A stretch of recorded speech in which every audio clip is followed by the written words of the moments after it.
Thanks everybody for being here. We're working for Blizzard today on Diablo IV. We're fortunate to have our good friend Ted Reedy in the control room, one of the composers. Hey Ted. I'm Ted Reedy. I'm the lead composer on Diablo IV Lord of Hatred, and we came to Nashville, Oceanway Studios, to record our score here, strings, winds, and brass. This building is an old church. It was converted some years ago. They brought in a Neve console, and it's been a recording studio for decades. We recorded the previous expansion here and got just amazing results, so we chose to come back and continue the legacy of recording here. The level of musicianship here in Nashville and with all the musicians we work with is top-notch. You know, it's always amazing what they do.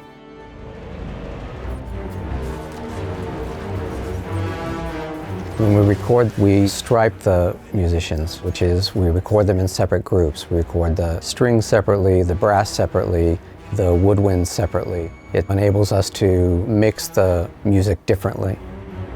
Really, the biggest challenge has been the sheer amount of music that is in the score because of the size of the game and the story and how much music is needed to properly support that. We have our cinematics, we have our towns and world areas, we have our dungeons, we have our scripted sequences, we have our boss fights, and we want to do as much as possible to properly support that. The number of people that are involved in making this music happen is in the hundreds. Really is truly a global operation, this one, and that's part of the fun of it for me is making all those pieces fit together and making it happen for Ted's vision. We have artists from all over the world. We have Úyanga and Asja Kadric, our vocalists, Callum, Armstrong and Rosa Fragorapti, Aulos and Lyre player. We have local guitarists we work with. We have specialized percussionists. We have the orchestra here in Nashville, and we have the amazing choir in London. So there's real people, real musicians all over the world that have contributed to this and helped bring it to life. Just getting every piece of music to the level of quality that we want is a big undertaking, and we do our best to give every piece the proper attention it deserves. Yes, I know it is a lot of music, but don't worry, we have all morning to get this done, so we'll be fine. My score box is about 50 pounds. For some of these pieces of music, it's hours and hours of score review and doing notes and revisions to the score to make sure it's all clean and ready to go so that we can have a great day here at the stage.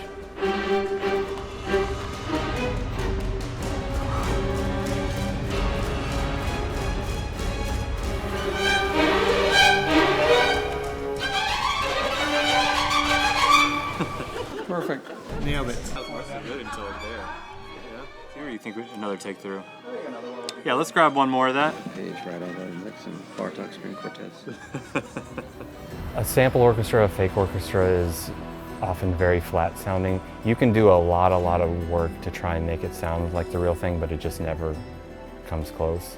And so when you record with 50 strings here, there's a richness to it. There's a way the melodies and all the musicians move together that just is unable to be captured any other way.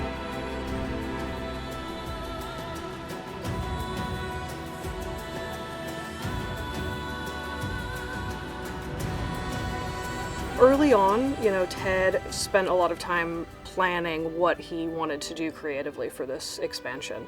In the beginning, we were trying to figure out the sounds of Skavos and what instruments would play and help define the world. Matt Burns on the narrative team supplied the original documents of history of Skavos before the events of Lord of Hatred take place. So Skavos is a very interesting place. Unlike anywhere else in Sanctuary, this is where humanity was created by Lilith and Inarius. So this is where the firstborn first came to be, and it's covered in ruins from the dawn of the world. Skavos has this Mediterranean-inspired feel to it, the climate, the architecture, the way the people there are dressed. And the cool thing about Skavos is it's been referenced a lot in previous Diablo games, but we've never actually been there before.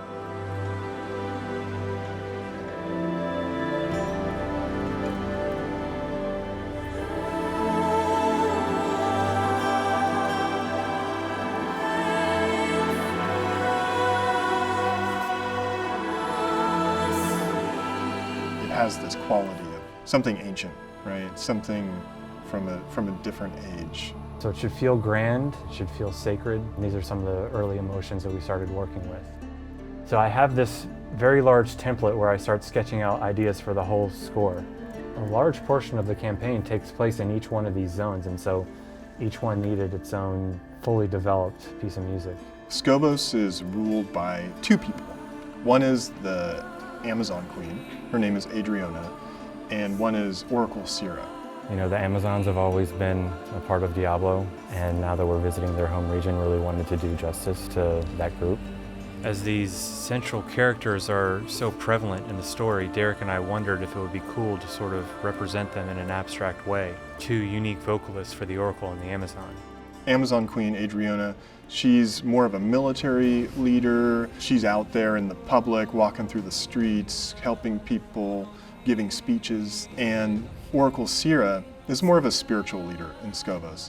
So we passed them a document from Matt Burns and our narrative team. I looped Ashton in on that conversation because Ashton is really great with language.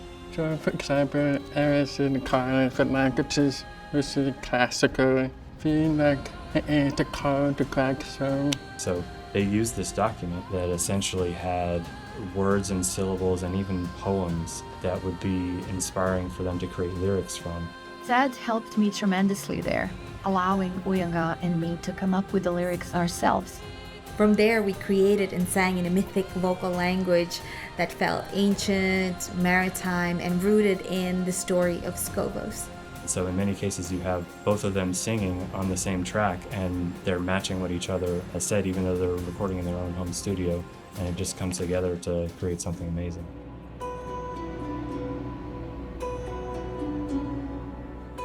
So this time around we really wanted to develop the music with a central theme in mind.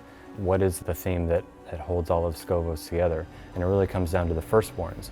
Lilith created Sanctuary, and through the pools of creation created the firstborn, so it felt like there should be a human texture there. And so I kind of just pulled up this vocal sample and just started playing around with something that felt sort of sacred but eerie at the same time.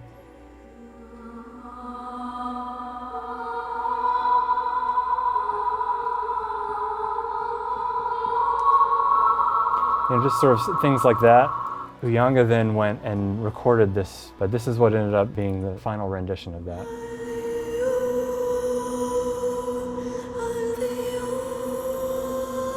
So those 5 notes are really the start of the firstborn theme. All of this goes to the orchestrator.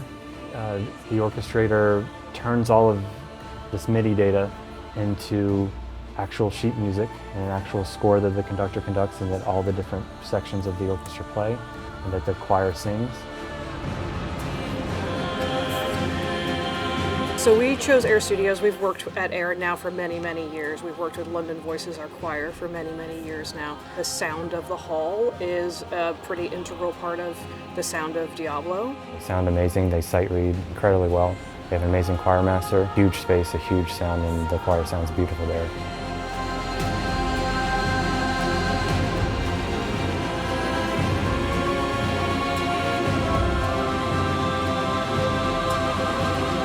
I think it could be forte from the beginning. All forte. Yeah. One of the comments that we heard from the choirmaster yesterday was how nice it was to be singing something different other than oohs and ahs. It's a lot of fun for them. They really enjoy it, and we've definitely thrown some tricky pieces at them this time.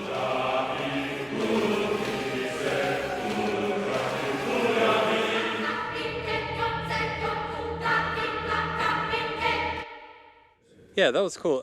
Let's maybe try forte and like a little more demonic emotionally, if possible. Demonic. The use of the choir and orchestra in Diablo is a little bit different. Sometimes we do things in a little bit less traditional ways, whereas you might orchestrate something one way to make it sound proper or pretty.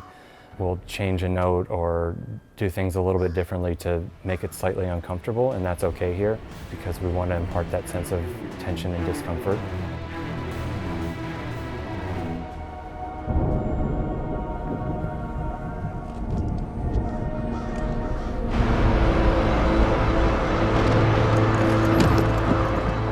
And then also, too, it's not purely an orchestral score. The orchestra is a big part of it, and it's a big part of bringing it to life. but it is just a piece. It's one of many that all come together with the soloists to make something far greater. We worked with a great musician by the name of Hugh Marsh. He has such a unique sound to his violin that he puts through all sorts of effects. Feels like something old and something new at the same time.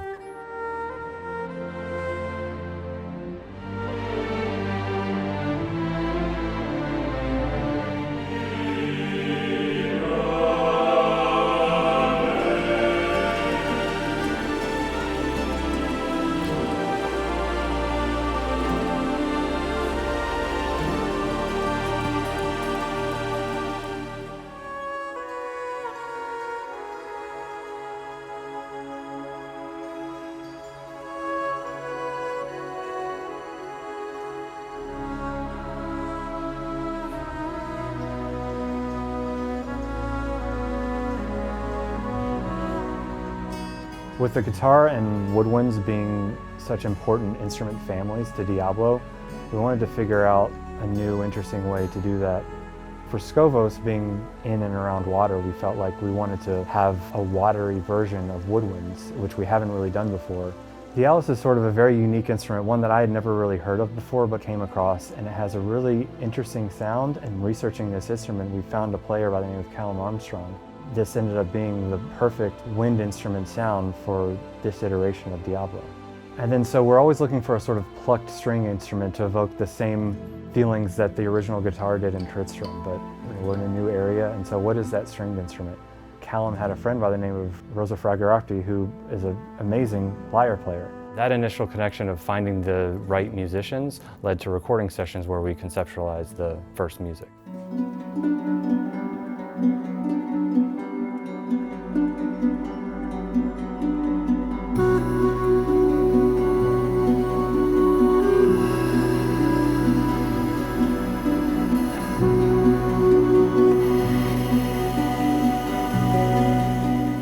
We recorded the Aulos and the Lyre part in Schwerin, which is a town in the north of Germany, a little bit east of Hamburg. And Aulos is an ancient Greek double pipe that was played all around the ancient world. As soon as you're arriving at Scovos, you're hearing these two instruments to sort of welcome you and provide a unique soundscape.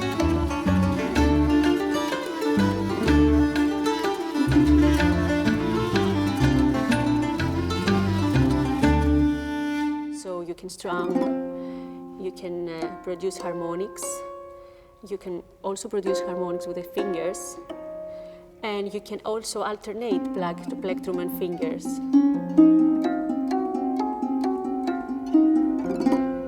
The fact that Ted and Derek chose this ancient instrument is an honor. One of the main problems for me was I'm playing absolute original replicas of the instruments. And we're used now to playing a modern pitch, which is set around a 440. Most ancient Greek instruments tend to want to play a pitch between 430 and 450. I have to bring the instrument down to pitch by adjusting the reeds and the bore in the instrument in order to do that. You have to be cognizant of what key you're in so that it can actually play all the notes that you want it to play. In addition, the Aulos is also not even tempered. So when we talk about temperament, a piano is even tempered, so all of the notes on a piano are the same space apart. But if the Aulos is playing with an orchestra or playing with a whole bunch of other instruments, it won't be in tune. So I have to adjust the ratios between the notes in order to play in tune from a modern perspective. I think that's a bit better. Okay. The D sharp sounding pretty good. I feel like if we can get that to work, then it'd be preferable, so. All right, I have no idea how I'm managing, but cool. All right, let's have a go. The lyre is like a mini harp. It has 7 strings, and each string can be tuned to about 4 pitches. So you can create a number of scales using those 7 strings, but once you set the scale, it's set. Those are the 7 notes that you get for a whole piece of music. We're used to being able to write whatever note we want, so having that limit was a good creative constraint and forced us to write a little bit differently and produce some music that otherwise we wouldn't write. The player's going to be surprised to hear these new textures that we have from these musicians. And Aulos is not an instrument that anybody knows, you know, and so that's something new and different that I think people are going to gravitate towards. Pretty much every piece of music in this score is built on a theme in some way. It either explicitly states it,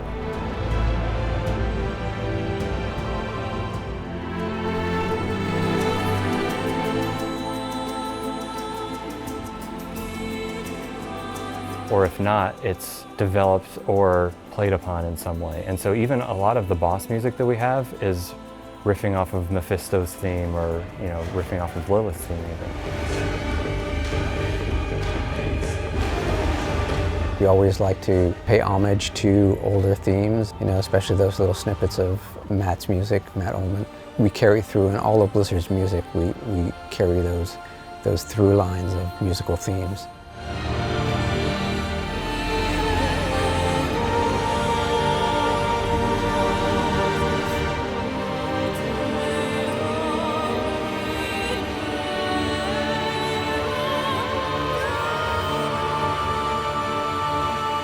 So longtime fans of the series there will recognize that as the original Diablo Tristram theme, so we're sort of tying things back to the past as well. On a second or third listen, you may be able to notice that a little bit more, the way that those themes are sort of the building blocks of the entire piece. So we have the cinematics that are going in parallel to what we're doing on the in-game side, but it's most important that we keep those kind of thematic through lines happening. Pretty much every in-game cinematic is triggered by clicking on a character or clicking on something in the world.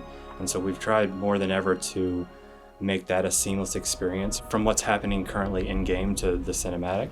An example of that is the last mindscape that the player encounters. The music that we have for that escape sequence is then modified to be the start of the Lilith cinematic.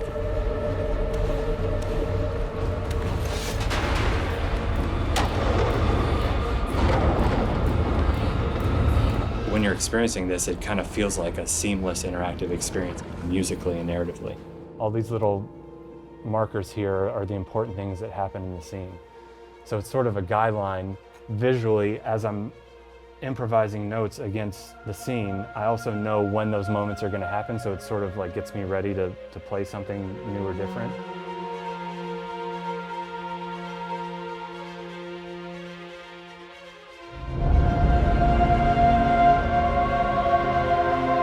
The cinematic with Lilith's sacrifice was definitely one of the most challenging things to work on, but ended up being one of the most rewarding. The tent music was a very strong piece of music, and so much so that people got really attached to it. And so we knew we had to come up with something great that was worthy of her character and worthy of what happens in that scene. And so it was a pretty major revision, and it was pretty close to the orchestra deadline.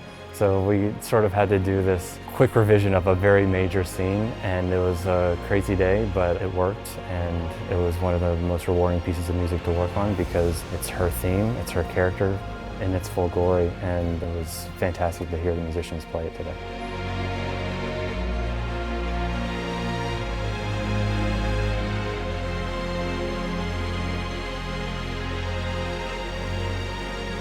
Seeing the notes on the page and then hearing them being played just is a reminder of how many people have been involved in making this come to life.